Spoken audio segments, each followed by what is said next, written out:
Sa akin yun. So bibili tayo ng feeds para sa ating mga manok. Yung manok natin nasa 350 piraso. Kumakain sila ng, palagay lang natin na 50 grams kada kain. So 100 grams per day. So aabot na mga 20 sako ang kaya nang ubusin sa isang buwan. So kung tig 1.7 per sako, siguro mga 30 to 40,000 pesos yung expenses natin sa patoka lang, hindi pa kasama yung mga vitamins. Kaya kailangan talaga natin ng source pang finance sa farm natin. Okay, so ngayon bibili muna ako ng 10 sako muna kasi di makasya or di makarga doon sa Raptor natin. Sira yung Raptor natin doon. So 10 sako lang muna, worth 15,000 to 20,000 pesos. Kaya mag-withdraw muna tayo sa ating trading account. So ito yung source natin na pang expenses natin sa farm. Kasi kumita naman tayo last month ng $17 or 100k pesos. So pang feeds na yun, pang feeds, bili natin ng mga materyales at bansahod sa mga tauhan. Apat na 3,000 saka apat na 4,000. Apat? Tapos Enerton, dalawa. Crackhorn, dalawa. So sinasako lahat. Enerton, Crackhorn, 25 kilos na yun din, no? Oo.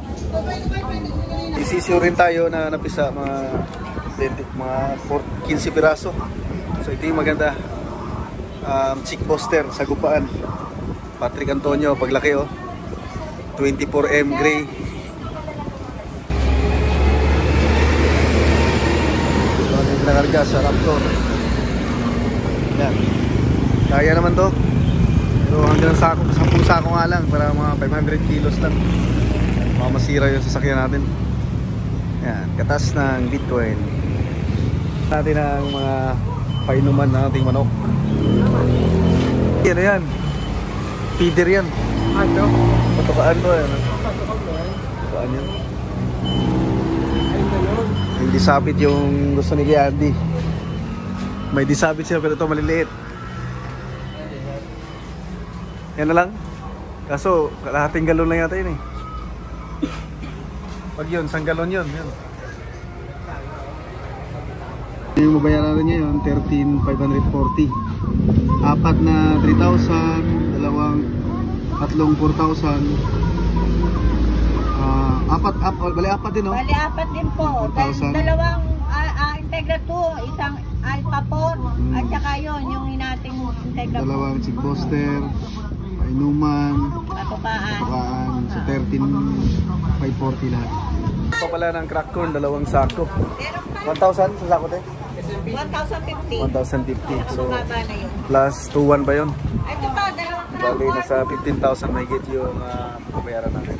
Na yung total kasi 13,540. Dagdagan pa natin ang dalawang sakong Crackhorn plus dalawang sakong Enerton, 17,570 lahat. Yun na, nakabili tayo. Ilang pa? Ayan, bagsak yung likod ng Raptor natin. So 8 sakong Integra, 3,000 sa 4,000. Dalawang Crackhorn, dalawang Enerton. Ayan. So malakas yung gastos, expenses, breeding. Nandito tayo sa manukan. Pakita ko sa inyo yung mga pinapakain natin, pinapatakan natin. So, ito yung mga pure breed natin na Golden Boy Sweater. Ayan, mga inahin sa mga tandang nandyan. Mga 30 piraso rin yan, kasama yung mga tandang. Ayan, Golden Boy Sweater yan. Tapos dito naman yung mga White Kelso. Ito mga 20 piraso din to. Ayan, mga White Kelso. Meron pa din tayo dito mga inaihin na halo-halo. Pang crossbreed. Ito, malakas kumain yung mga inahin. Kaya pipili na tayo ng mga quality lang na inahin yung mga manok yung i-breeding natin. Hindi tayo lugi sa putok. Tayo daw kaming isang tanda ngayon. Saan? Yaoyat. May namatay daw. Nakalagay sa flying pin. Yaoyat, hindi nagpaluan? Hindi. Walang dugo. Wala namang dugo. Walang dugo sa flying pin. Yung ulo niya, pagkita ko, nakasubsub na siya, mapula, mainit pa. Madaling araw. Ito lang umaga, alas 6. Ano nangyari dyan? Bago tinawag ko si Rocky. Yun yata yung bagong lagay na dalawang sapi. Oo, yung nandito. Yung binili natin ng 8,000. Larry. 7,000. Kung alin yung magagaling, Oo. na doon. Magaling yun. Nilagay doon. Oo, isang bitaw lang yun. Ito yung mga tipi natin. Ang manok. Grass cutter ba yan? Nag-grass cutter nandito banda. So nandito rin yung mga breeding natin. Yung Tornado Hats, Gilmore Hats, yung mga limbuyugin. Yan, may mga breeding tayo dyan. Ito yung mga winner natin. Yung mga white kelso tayo dito na binibreed. Ayan, may kasamang Boston sweater na babae. Ayan. So marami yan sila dyan. Ito yung mga pinapatokan natin. Yan. Basta yung unang dating dito na dinala namin, mga 150 piraso, pangalawa mga kulang-kulang 200 piraso. Kaya mga 350 to. Siguro hindi nakaabot ng 350, bumili pa ako ng inahin dito na 30 piraso. Kaya hindi mawala sa 350 talaga ito. Ito yung mga nasa-flying ko natin na mga manok na hinahanda. Okay. Flying pin. Pinapakain natin ng mga Enerton. So nandito yung namatay nating manok.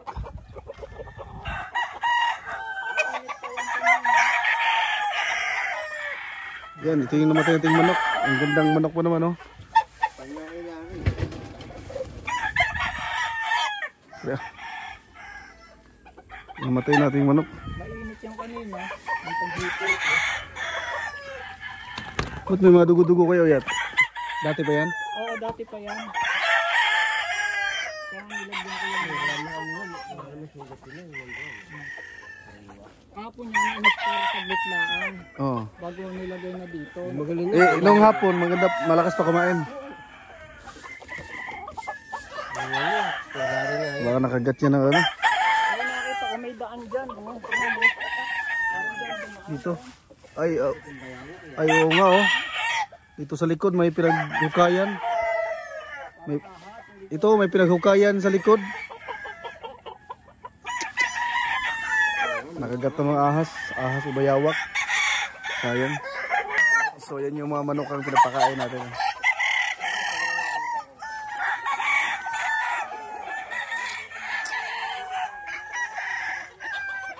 Maganda tingnan doon kasi green.